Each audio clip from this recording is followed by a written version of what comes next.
Assalomu alaykum barchaga. Navbatdagi ishimiz Qo'qon Yangi Qo'rg'onga 1.35 lik pechkamizni olib kelib ustanovka qilib berdik.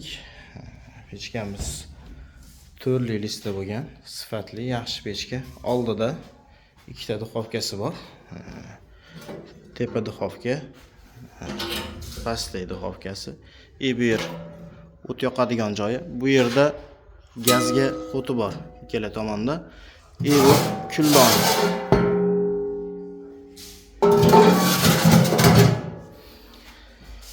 Isitishlari yaxshi bu pechkamizni. Bo'ylari o'sha aytib o'tganimdek 1.35 sm. Orqa tomonni ham orqator ko'rsatib o'taman.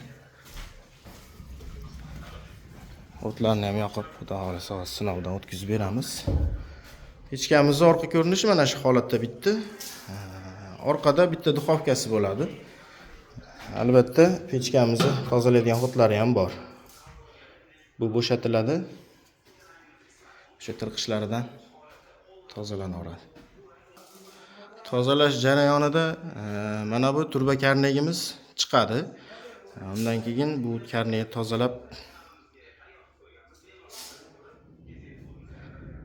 bu ochiladi. Bu ochiladida tirqishda axlati tozalab narixonaga surib tashlanadi. U xonani o'rtasiga bunaqa joyida bor. O'sha joyga tushadi. U yerda ham ochib axlat tozalab bu xonaga surilganda mana bu joyga tushadi. Bu joydan yana tozalab turib narixonaga suriladi-da, o't yoqadigan joyga tushadi. Oldida tozalaydigan joyi ikkita ko'rib turibsizlar, orqada bitta bo'ladi. Shu bilan begona pechkani tozalash mumkin. O'tlarini yoqdik. Tortishlari yaxshi.